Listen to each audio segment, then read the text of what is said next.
Welcome back to Decked Out. On today's episode, we are joined by Quincy from Quincy's Tavern and Schulz Cubed, and each player has brought to the table a deck that was selected from one of our wonderful community members.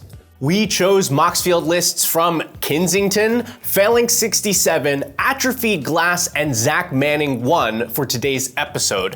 As always, thank you to our sponsors, Tales of Adventure, Moxfield, and Ultimate Guard, and today's featured sponsor, Defiance. But more on all of them later in the episode. All right, let's go ahead, meet the players, and check out these community decks. Hello everybody, my name is Quincy of Quincy's Tavern. I do tavern cooking on the internet, but I'm back again on Decked Out. I'm so excited to play this community submitted deck by Shell67. The commander is Zerium Golden Wind. It is a Griffin triple deck. I'm so excited. I get in there with the Griffins, I make more Griffins. It's so great, my favorite mythological creature. Let's go. Hey, I'm Schulz Cubed, and today we're looking for somebody with more job experience. I'll be playing a community deck submitted by Free Shavakadu. This deck centralizes around Azlask and jams in every other experience counter you can find. With a forest sub-theme and plenty of tokens, this deck's ready to rock. Today, I am playing Mr. House, President and CEO, and this was submitted by Kensington, one of our viewers. The deck is built all around rolling dice and a bunch of cards that allow me to roll extra dice or take advantage of those die rolls in some way. And I can tell you, dying changes everything. I didn't know that the Celestial Toymaker was even a Magic card until I saw Glass32's post on Twitter submitting us the deck list. And when I saw it, my eyes lit bright, and I made a bunch of etches and sketches about how it would play out on the show. The basic game plan is this. My opponents are going to get choices between two piles. Some of them go to my hand, and some of them go to the graveyard.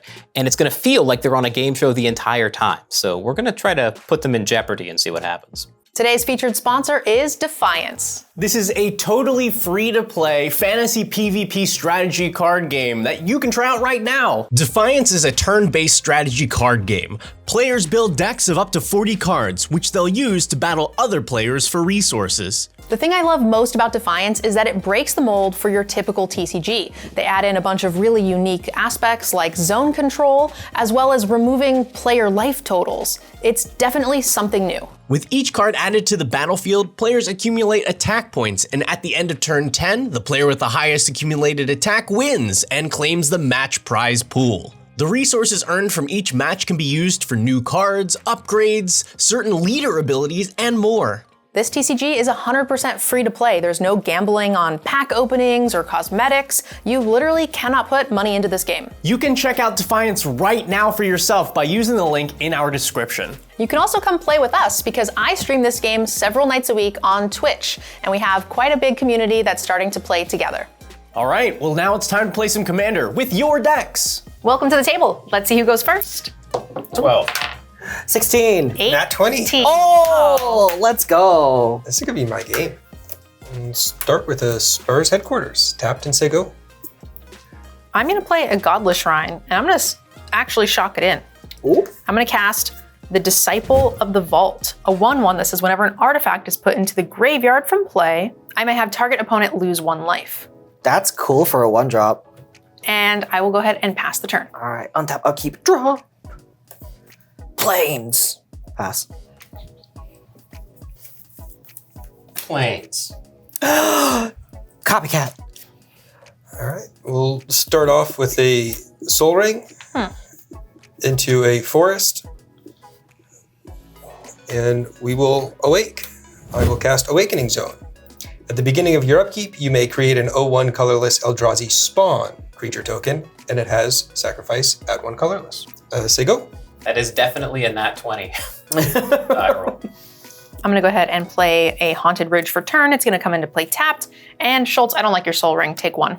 That seems fair. And then I'll pass. I thought by waiting until turn 2, Soul Ring could have snuck under the radar. Apparently, the card's still good. Play planes. Pay 2. Bring out a very much footless Swiftfoot Boots. Swiftfoot Boots is an artifact equipment. Equipped creature has hexproof and haste. Equip 1. Pass turn. Okay, we're gonna start with an island and then pay 2 for a Strionic Resonator. It's an artifact that says 2 in a tap, I can copy target triggered ability I control and choose new targets for it. And then I'll pass. Upkeep, we will trigger. We will make a spawn. Eldrazi's feel friendly right now. We'll go ahead and cast From Beyond. At the beginning of my upkeep, I will make a 1/1 colorless Eldrazi Scion creature token, which has the same ability. I can also sacrifice it to tutor an Eldrazi to my hand. We'll play a tapped Proving Grounds and pass. Oh. All right, I'll play a Plains for turn, and I'm gonna go ahead and just get started with my commander, Mr. House, President and CEO. An 0/4 that says whenever I roll a 4 or higher, I get to create a 3/3 colorless robot artifact creature token. But if I roll a 6 or higher, instead I create that token and a treasure. And then I can pay for, tap him, and roll a 6-sided dice, plus an additional 6-sided dice for each treasure I used to activate him. And Eldrazi spawn, take another 1, and I'll pass. We'll tap 3. For the Herald's Horn, I will choose Griffins as my creature type. Creature spells I cast of the chosen type cost 1 less to cast. At the beginning of my upkeep, I may look at the top card of my library. If it is a creature card of the chosen type, a Griffin, I may reveal it and put it into my hand. Pass turn. I'm gonna play a swamp, natural Tron, and then we're going to cast my commander, the Celestial Toymaker. It's a 2/4. Whenever it attacks, look at the top 3 cards of my library, exile any number of them into a face down pile and the rest into a face up pile, and the person I'm attacking chooses one of them, and I get that pile into my hand. Then at the beginning of my end step, each opponent loses 2 life for each spell or ability I cast that caused 1 or more players to guess or to group cards or permanents into a pile this turn. I'll pass. We'll untap and we'll bring out the Scions. So we'll go up to 2 spawns and 1 Scion. We'll go ahead and with our forest theme, we'll play a gingerbread cabin to get myself a free food. It does feel like commander time. I will try and save some space and cast a Lightning Greaves, which gives a creature haste and shroud with equipped 0. And then for 3, we will cast Azlask. Whenever Azlask or another colorless creature I control dies, I get an experience counter. And then I can pay Wooburg to give creatures I control +X until end of turn, where X is the number of experience counters. The Scions and Spawns I control gain Indestructible and Annihilator 1 until end of turn. I will go to put the Greaves on the Azlask. If no responses, say go. I got nothing, unfortunately. Okay, I'm gonna tap 3 for an Intelligence Bobblehead. I can tap it for mana of any color. I can also pay 5, tap it, and draw X cards, where X is the number of bobbleheads that I control. And then I'll pay 2 more for Will Blade of the Frontiers. A 1/1 that says if I would roll 1 or more dice, instead I get to roll that many +1 and ignore the lowest roll. And whenever I roll 1 or more dice, I get to put a +1/+1 counter on him. And I'm never leaving damage on the table, so 1 damage to Quincy. Okay. I probably deserve this. Take 1. And then I will pass the turn. Untap, upkeep, trigger, and Herald's Horn. I look at the top card of my library. If it's a creature card of the chosen type, I may reveal it and put it into my hand. It is not of the chosen type, so I will draw it for turn, and we will get into this. I will tap 3, paying 1 less because of my Herald's Horn, and cast my commander, Zerium, Golden Wind. Zerium is a 3/4 Griffin, flying, of course. And whenever a Griffin I control deals combat damage to a player, I will create a 2/2 White Griffin creature token with flying. I will pay my last mana to put my Swiftfoot Boots or my Lightning Greaves at home on my Zerium, giving it hexproof and haste. And I will swing. You got any flyers, Schulz? No. I'm gonna swing out with you. 3 in the air commander damage. A lot of reach in green, you sure? I'm gonna do it. I ain't scared. And I will create a 2/2 White Griffin creature. I'll put a Griffin out there. It's the first one. We'll name it Abigail. Pass turn. I'm gonna play this Vault of Champions as my land for turn, and then I'm gonna go to combat. And Schulz, let's play a game. The Celestial Toymaker is going to come in to you for a total of 2, and he will trigger, and I won't copy that trigger. I'm just going to exile the top 3 cards. Here are my 2 piles. So you get to choose one of those piles and I get it. You get this one. I get that one. Okay. No box. Take 2 commander. All right, and then I'll go ahead and I'll pay 4 for O'Hare Patik, Deepest Epoch. It is a 4/3 with flying. Whenever I cast an instant spell from my hand, it gets rebound, and when it dies, it comes back flipped. We'll pass to my end step. One person was forced to make a pile-based choice, so everyone is going to lose 2. What? Oh, man. And then it's your go, Schulz. We'll play the Scattered Groves tapped, and then we'll cast the Greatest Frog, Spore Frog. It's Whoa. a 1/1, and I can sacrifice it to prevent all combat damage that would be dealt this turn. We don't have great attacks, so we'll continue to hold past turn. All right, my land for turn is going to be a Vault of the Archangel, taps for colorless, and I can also pay 4 to give creatures I control Death Touch and Lifelink till end of turn. I need to try to find something, so let's go ahead and just pay 4 to activate my commander, Mr. House. I'm gonna roll a 6-sided dice +1 for each treasure that I use to activate him, which is 0, but I will get an extra d6 from Will, giving me 2, and I'll get to ignore 1. And I'm looking for 4s or higher. Hi, Nice. we got 1! So I will ignore the 2 and use the 5, which will give me 1 robot, and I get to put a counter onto Will. Unfortunately, that's it. I'm gonna have to pass. All right. Untap. Trigger on the Herald's Horn. I will look at the top card of my library. It is not something I can reveal, so I will draw it for turn. Tap 1. Play my own Soul Ray. I will tap 1, 2, 3, 4. Paying 1 less for my Herald's Horn to play a Silver Claw Griffin. It is a 3/2 flying first strike Griffin. 5 mana for a bird. Completely harmless. Let me just pay 1 and put the boots on him. Swiftfoot boots on the Silver Claw Griffin. Move to combat. There. I will swing out everything to Schulz. I think that this is an early cash in on Spore Frog, but I think I'm gonna do it. Okay. I will sacrifice Spore Frog to prevent all combat damage. No combat damage happens. I will pass my turn. So I will be so honest, I forgot there was a Spore Frog on the battlefield.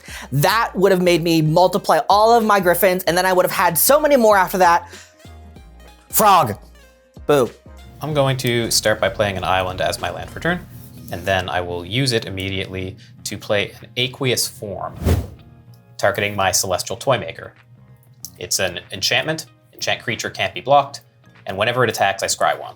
Then I'll go ahead and go to combat, and this time I'll swing an unblockable Toymaker over at NerdGirl, and I will use 2 mana for the resulting trigger to be copied by the Psionic Resonator. So we're going to get 2 copies of the Celestial Toymaker trigger. I will scry 1 first for the attack. I get to make 2 sets of 2 piles for you to choose from, 1 at a time. Here you go. You can either give me a Stormfleet Negotiator or 2 mystery cards. This is a 2/2 flyer. When it attacks, every player reveals a top card. For each non-land, I make a map, and then each player gets a card. Okay, And a you map- can have this. Okay? A map is an investigate token kind You of get to thing? draw as well, though, right? Yes. Better than 2 cards. So these are exiled face down, and then we get to do it again. That will go to my hand. I'll put these 2 cards face down, and I'll show you a face-up Black Market Connections. Yeah, I'm okay with Black Market Connections. What scares me about Black Market Connections is between his drain and your drain, if he's making treasures, I've only got 30 life to work with, so. All right, black market. And then main phase 2 will main phase Truth or Tail. Reveal the top 5 cards in my library, and I put them into 2 piles. An opponent chooses one of those piles, and I get those to my hand, and you're starting to see the theme. The others go to the bottom of the deck. Quincy, you haven't had a turn. One of these piles goes to my hand, one of them goes to the bottom. So say we give him this one, he still has to discard a card. Yeah. So, all right, top pile. And I will take a Sauron's Ransom from that pile to my hand. And Ophelia and the other 3 go to the bottom. The Truth or Tail will rebound at the start of my next turn. Then I'll go ahead and pass to my end step. Celestial Toymaker will trigger. There were 3 choices made that turn, so everyone's going to lose 6. Oh, It's boy. for each choice? Yes. Oh no, I thought it was if we've made a choice, we take 2. Holy smokes. Then I'll discard a... Before cleanup, I am going to pay 2 to sacrifice my From the Beyond. Yeah. So my scary Eldrazi of choice will be Eldrazi Displacer.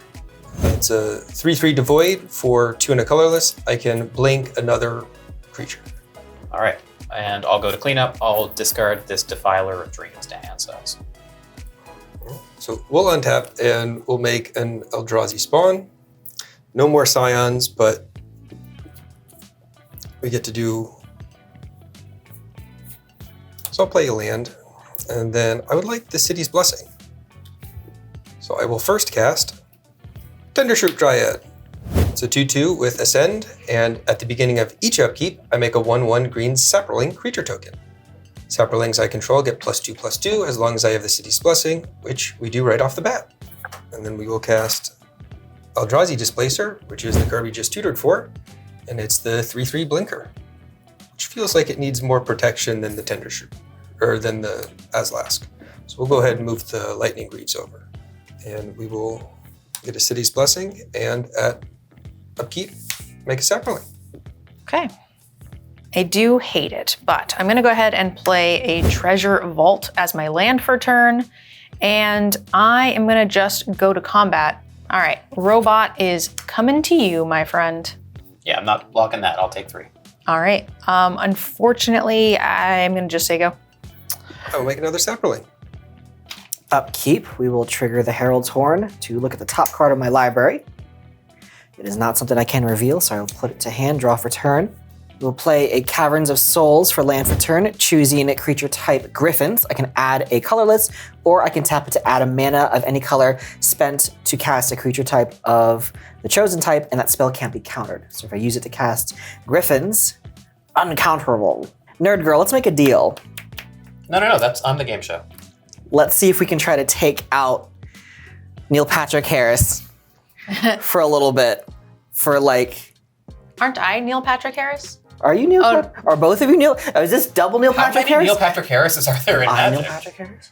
All right, so the deal is, I can play a spell that benefits both of us if we continue to redirect a little bit more pressure that way. All right, so I'm gonna pay Soul Ring plus 2 planes, floating 1 colorless for a secret rendezvous. Target player and I will draw a card. So 3 cards. You and I each draw 3 cards. 3 cards? 3 cards for the secret rendezvous. Whoa, we each draw 3? That's so many. 3. I will pay 2 more for 3. Playing the Wanted Griffin, costing 1 less for Herald's Horn. The Wanted Griffin is a 3/2 flyer. When it dies, I create a 1/1 red mercenary creature token with tap. Target creature I control gets +1/+0 until end of turn. Activate only as a sorcery. So it gets a little dude when it dies. I will tap my Cavern of Souls for my last mana, equipping it the Swiftfoot Boots onto my Wanted Griffin, giving it haste and hexproof. I will swing Abby, Zarian, Wanted Griffin, and Silverclaw all at Neil Patrick Harris for a total of 11. Sorry, Abby. It's not me, it's you. Oh no! I'll take 3, 6, 9. 9. 3 of it, Commander. Yep, correct. Abby sacrificed themselves successfully, but Zarian gets a trigger. Whenever a Griffin I control deals combat damage to a player, I will create a Griffin. So I will create 3 Griffins. So sibling, be prepared to meet Bartholomew, Cammy, and Dean. Pass turn. It came for me. This operation has kind of gone south. I wasn't expecting perfection, but I'm staring down 3 opponents who have identified me as a threat and who all want to connect for a bunch of damage. In my upkeep, we have a rebound trigger on Truth or Tale, so we're going to do this again. We're going to reveal the top 5, and Schulz, I think it's your turn to make some piles unless you have responses. And we will reveal 4 lands in a stitch together, and I'll put these 3 lands into one pile, and this plains and stitch together into the other. I will give you 3 lands. All right. Then I will take a command tower from this pile.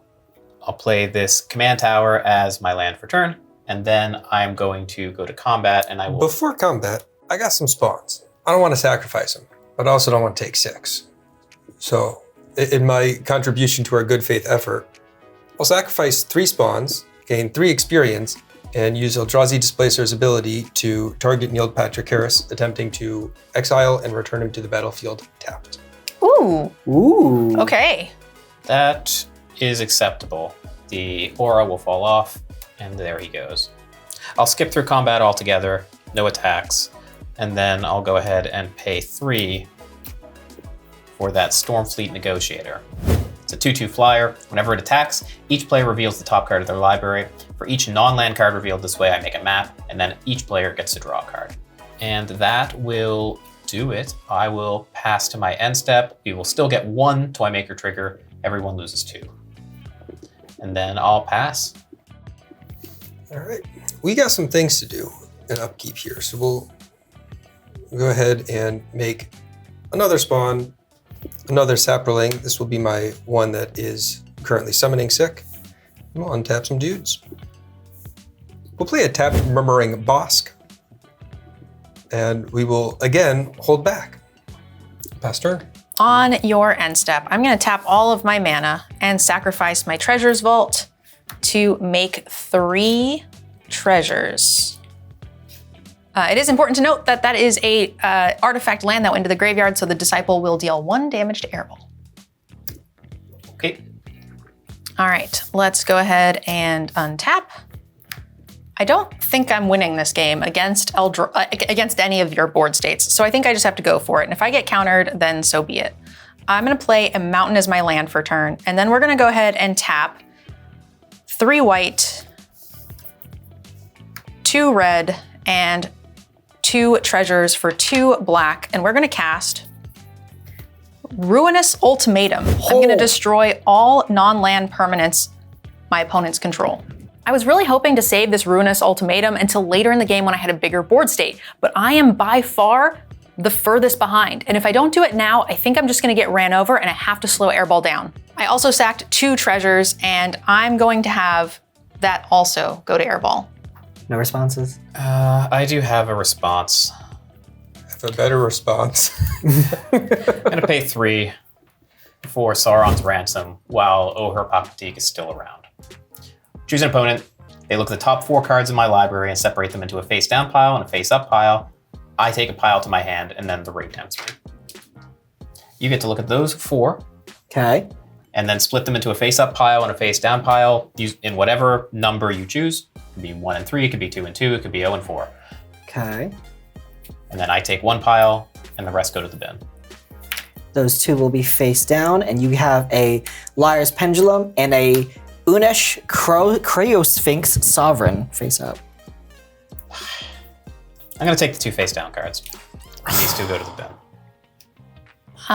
Everyone is gonna scoop up all their non-land permanents now? Oh boy, okay. I have responses too. We can do some blinky things and everything's getting destroyed, and there's a fair amount of artifacts going to the yard. I would like to do 2 green and a colorless to activate Displacer, and I'd like to blink your commander. Blinked. End step or right away? Enters tapped. All right, enters tapped.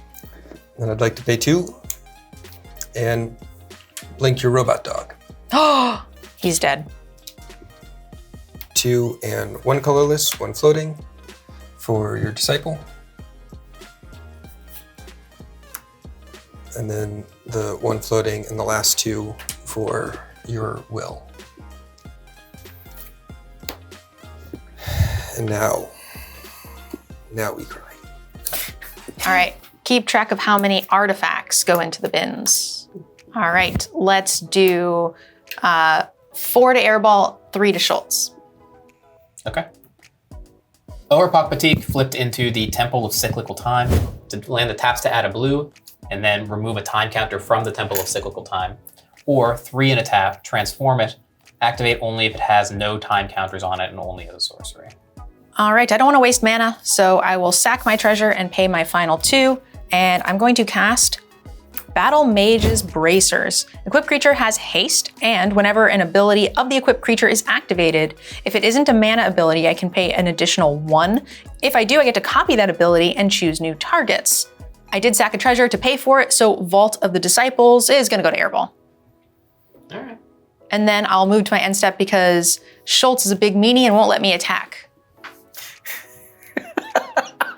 Hey, quick show of hands. Who thinks this turn I was the mean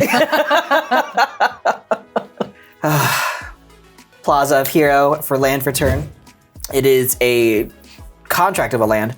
I can add colorless. I can add 1 mana of any color, spending this to cast a legendary spell. I can add 1 mana of any color among legendary permanents I control. Or I can pay 3, tap it to exile Plaza of Heroes.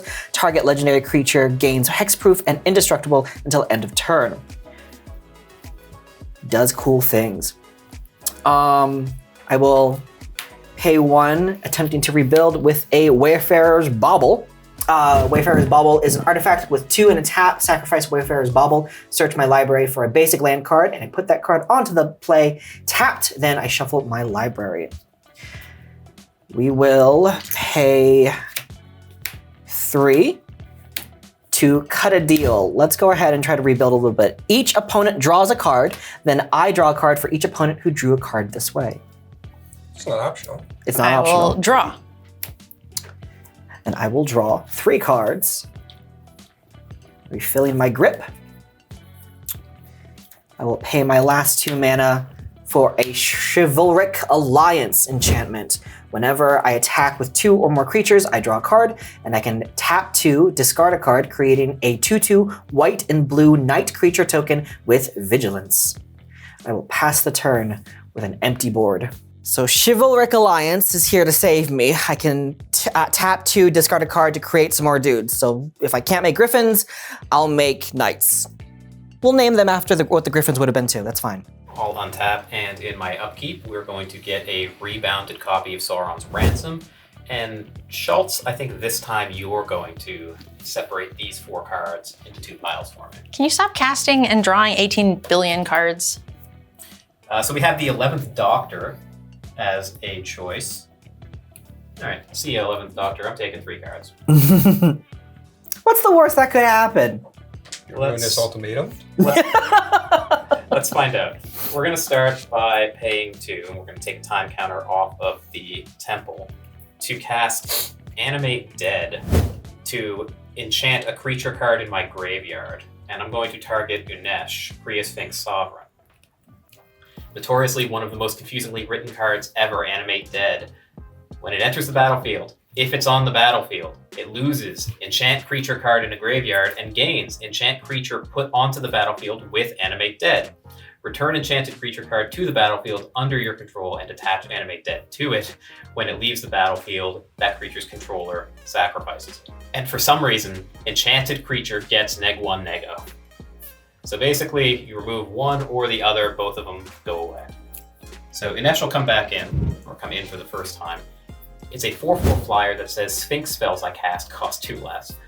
Whenever it or another Sphinx ETB is under my control, reveal the top 4 cards, and opponent separates those cards into 2 piles, put 1 pile into your hand, and the other into your graveyard. NerdGirl, I think it's your turn.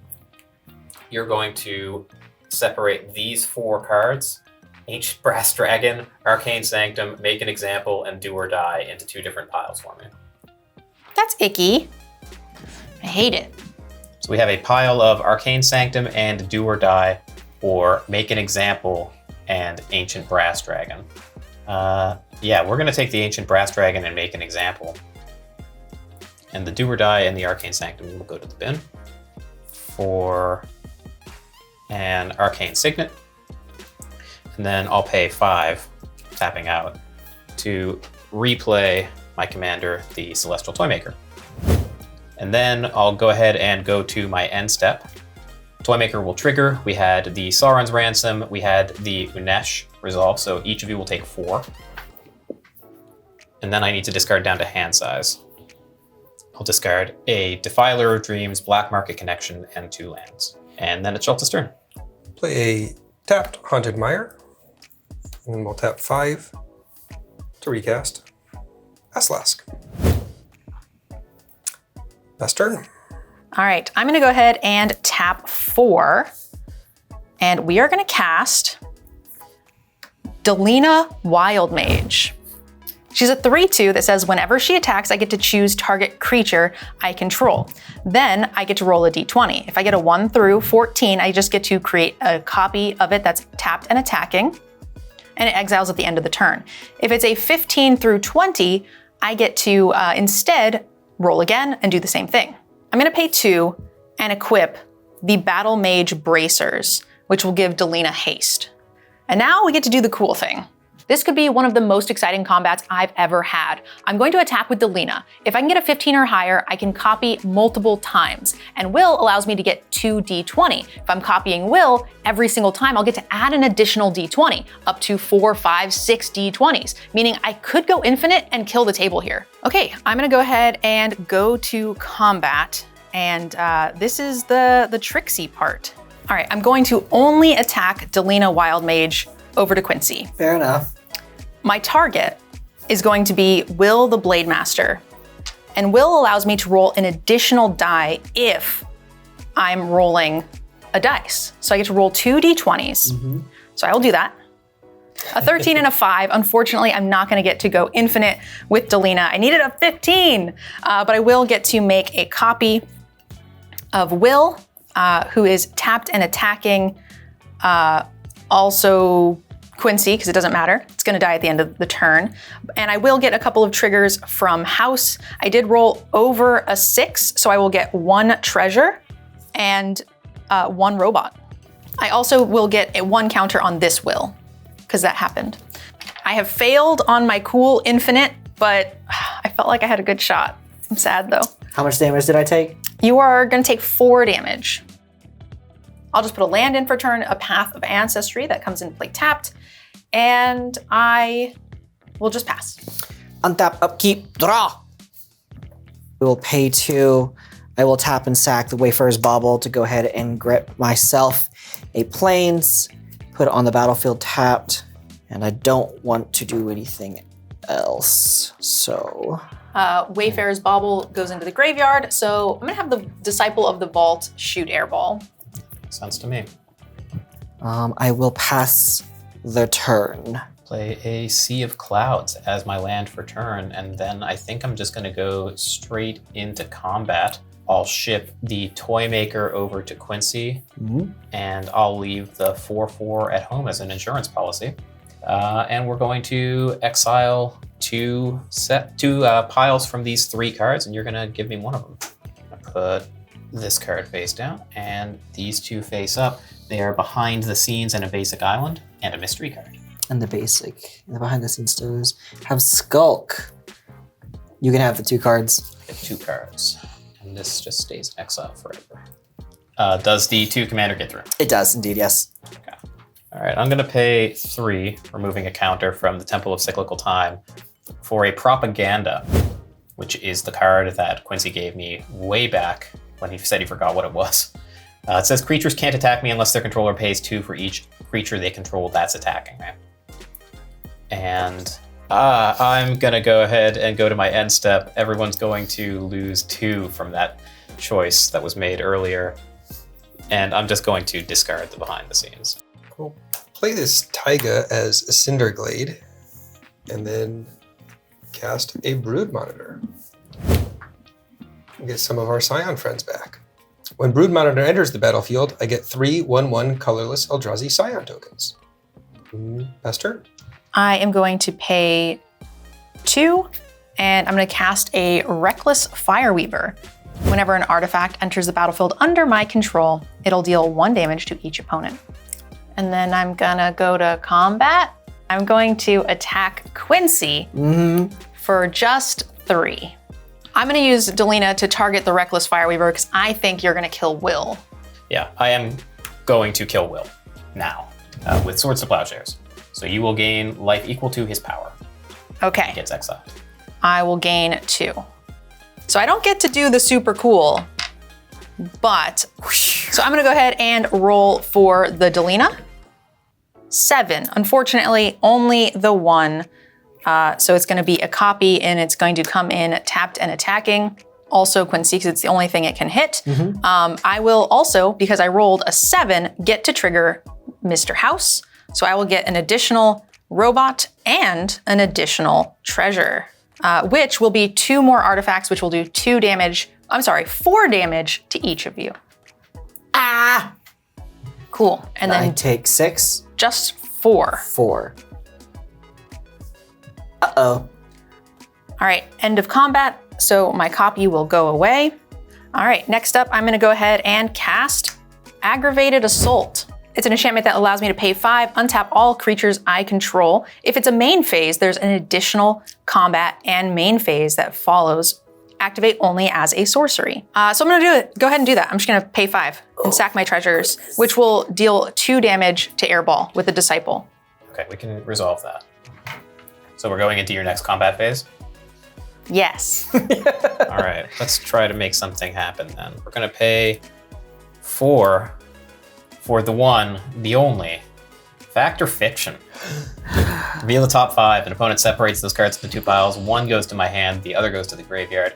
I think it doesn't really matter who I give this choice to as long as it's not NerdGirl, so Schulz, here you go. Here are 5 cards. We have Lantern of Insight, Land Tax, the Toymaker's Trap, Golem, and a Glacial Fortress.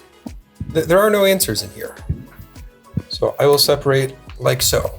So we have a pile of Golem, Lantern of Insight, and Land Tax, and Glacial Fortress, and the Toymaker's Trap. I'll take the pile of Golem, Lantern, and Land Tax. And the other 2 go to the bin. And then, NerdGirl, you're free to move about the cabin. All right, I can't attack Airball directly, and that makes me sad. So what I will go ahead and do is I'm going to attack Alina Wild Mage over at Quincy, and I will attack my 2 3/3 robots over at Schulz, and I'll use Dyllan to target the robot. All right, before blockers are declared, I'm going to pay 2, discard a card, discarding the Zhalfirin Void, to create a 2/2 white-blue knight creature token with Vigilance. Oops. But before blockers happen, I do get to do the triggers. So let's start with Dyllan. Height 3. Oh my god. No, I get no triggers because it's not 4 or higher. But I do get a copy of this robot. When it enters, everybody will take 1 for the Fireweaver. And yeah, I'll have it enter attacking Airball, I guess. All right, I will create a 2/2 white-blue knight creature token with Vigilance. And I'll have Unesh block the robot that's coming my way. I think I'm blocking them both. All right, so my robot will die, and I'm gonna deal that 1 damage to Airball. And then Dyllan will trade, and I'll eat 2 of your Scions, and then I'll be really sad and pass. On your end step, I will pay 2 more, and I will discard. I'll discard a Wild Griffin to create another 2/2 knight. Also on your end step, you all take 2 from the Fact or Fiction. Ow! Triggers. Yeah. I'm trying really hard to not hurt you 2. I'm sorry. We will put out 1, 2, 3, 4, 5, 4. Only 4. And play Magus of the Moat. It is a 0/3. Creatures without flying can't attack. Pass turn. Yes, Magus of the Moat does stop me from attacking with my commander, and yes, that does suck. But I have a flyer already, and I have an Ancient Brass Dragon coming down on a future turn, and it stops NerdGirl from attacking me. So I think I'm gonna leave NerdGirl in that little mousetrap of Quincy's and let her work her way out of it. Let's start with a Drowned Catacomb as a land for turn, and we'll just rip the Band-Aid right off. We're gonna pay 4, and we're gonna try to make an example out of you guys. Each opponent separates the creatures they control into 2 piles. For each opponent, I choose one of those piles, and then they sacrifice it. Hey, Schulz. If your stuff doesn't come at me, you can make a pile of 3/0.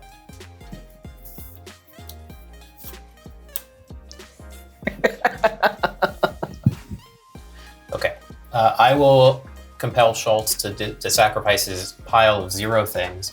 We'll make NerdGirl sacrifice the pile with her commander and the pinger. And I'm gonna make Quincy sacrifice his knight. Oh boy! Bye, Fred. And the Magus of the Moat can stick around.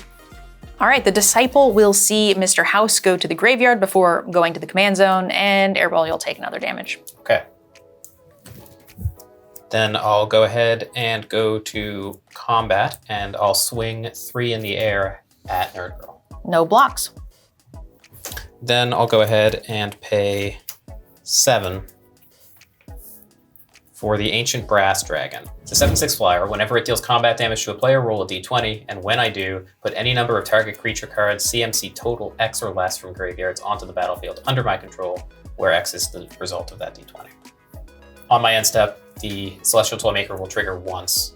Even though 3 of you did a thing, it was 1 effect that did it, so everyone will lose 2. Play a Sap Steep Forest. I can tap it to gain a life if I control 2 or more green permanents.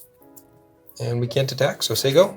Okay, well, I can't attack through the Magus, and I can't kill Airball, so I think I am stuck doing something. I don't know what yet. Let's go ahead and pay 7. And I'm gonna cast Blood Money. We're gonna destroy all creatures. For each non-token creature destroyed this way, I get to create a tapped treasure token. So I will get 7 tapped treasures. We'll get 3 more experience.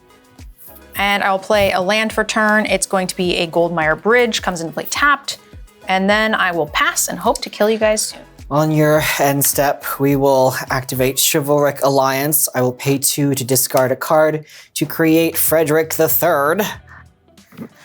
Coming out again. Move to my turn. Untap, upkeep, draw.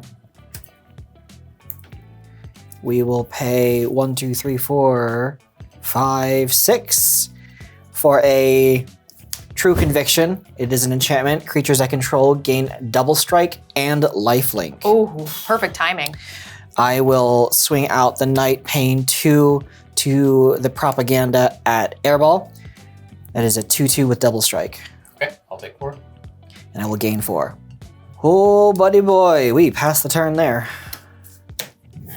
Let's start by playing a swamp, and then I'll pay 7 to rebuy the commander. He just won't stay dead. Nope. Then we'll pay 2 more for McCready, Lamplight Mayor. It says, whenever a creature I control with power 2 or less attacks, it gains Skulk until end of turn. And whenever a creature with power 4 or greater attacks me, its controller gets drained for 2. Ooh. Then 2 more for Golem Scheming Guide. It's a 2/1. Whenever it attacks, look at the top 2 cards in my library, put them back in any order, and then choose land or non-land. An opponent guesses whether the top card of my library is the chosen kind, reveal it. If they're right, remove Golem from combat. Otherwise, I draw a card and Golem is unblockable this turn. Cool. And then 1 more for a land tax. At the beginning of my upkeep, if an opponent controls more lands than me, I can search for up to 3 basic lands, reveal them, put them into my hand, and then shuffle. Then I'll go to my end step, and no choices were made that turn, so Schulz.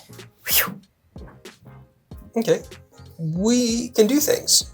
So we will tap 3 for Kelsey and the Plague. It is a 2/2 Vigilance Haste. It gets +1/+1 for each experience counter I have, and then I can tap it to deal 1 damage to target creature I don't control. When that creature dies, I get an experience counter. So if we attack this way, what are the chances that I untap? So if I attack Airball, I get to untap? I will not attack you in my next combat. I will try my best. However, my deck doesn't deal real well with... You will not kill me. My goal is to kill Airball. All right. I cannot promise you that you might not accidentally die, Caught but in the crossfire. I will try not to let that happen. That is what I can say. That is my feeling as well. This means we are not commandering, and we are sending Kelsian at you for 16. And, pay 2 for propaganda. And then I am being attacked by a bigger than 4 creature, so I will drain you for 2. Oh, God. Okay, yeah, you might die. 4 blocks. I'm going to tap Kelsian, and I'm going to pay Golem for 1. Yep, that works. Okay. Okay. Okay, this is good. There's a thing, right? You And I get an experience counter. Ooh. Okay. That helps me maybe kill Airball. I don't think anything I have on board is going to survive till my next turn, unfortunately. So I think what makes sense is to keep McCready in play, and I'll throw the Toy Maker under the bus. That's all we've got. Say go. Okay. All right. Okay, I'm gonna go ahead and pay 4, and I'm going to cast a Hoarding Ogre. He's a 3/3 that says whenever he attacks, I get to roll a d20. If it's a 1 through 9, I create a treasure token. A 10 through 19, 2 treasure tokens. Or a 20, I get 3 treasure tokens. And then I'll go ahead and pay 4 for a Mirkwood Bats. Uh-oh. A 2/3 flyer that says whenever I create or sacrifice a token, each opponent loses 1 life. I think you're pretty dead, Schulz. Oh shoot, I I feel forgot. like we could attack differently. Okay, so I will pay 2. Everybody takes 1 from sacking the treasure. Yep. I'm gonna equip the Battle Mage bracers onto the Hoarding Ogre. I'll go to combat and I'll attack Airball with the Hoarding Ogre, sacking 2 more treasures. Everybody will take 2 from the 2 more sacked treasures. When I attack with the Hoarding Ogre, I get to roll a d20. That's It's a 12. Oh. So I'll get to make 2 more treasures. Everybody takes 2. Not everybody. I'm so sorry, Schulz. That's what the deck does. Then I'm just dead on board. So yeah, just crack the treasures and we're dead. And then I'll crack the 6 treasures before blocks. Yeah. GG's. GG's. Very nicely played. Go games. I thought that's when like British people looked at something real well. The propaganda. It's Tuesday, isn't it, bruv? Honestly, dying to Mirkwood Bats, doing what tokens does, I'm not upset. That was great. I had so much fun. I love Griffins. I wish there were more Griffin support, and to see an entire deck built out them, highlighting them, it was so much fun. I would definitely play this deck again. This one was great. I had a great time.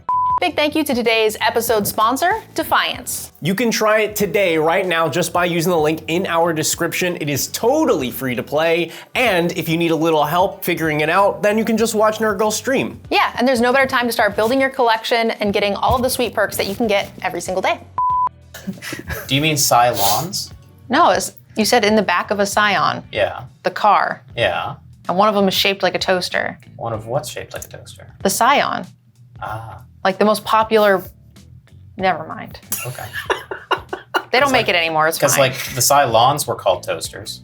Is that not what you meant? No. Airball plays the wrong 1-drop. If he had played Lantern of Insight, I'd have seen NerdGirl was going to peel Mirkwood Bats, and Kelsey would have come her way. Don't forget to support your favorite Commander show by doing something you were going to do anyway, and that's buy Magic singles. And you can do so by using our sponsor, TOA. It really is that easy, and Tales of Adventure has a wide selection of singles from the most basic printings all the way through the most premium versions.